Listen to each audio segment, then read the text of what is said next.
Renesas, one of the leaders in automotive industry, has announced that they have released first a wireless microcontroller based on 22 nanometers technology. This is the first ever microcontroller available with this process node. The main advantage Renesas has gained with this node is the lower voltages with lower power consumption.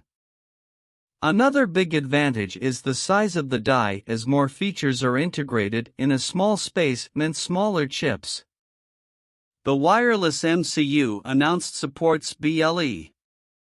This wireless MCU chip categorized under popular RA family of 32-bit ARM Cortex-M microcontrollers. This chip includes Bluetooth 5.3 Low Energy (LE), with the integration of a software-defined radio (SDR). The BLE has backward compatibility with 5.2 and 5.1 versions.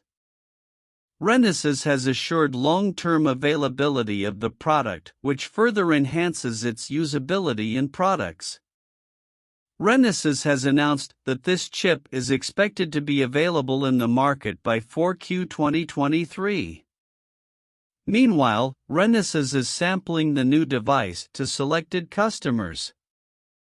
These wireless MCUs can be easily upgraded with the latest updates, helping to stay updated with the latest developments of standards in the market.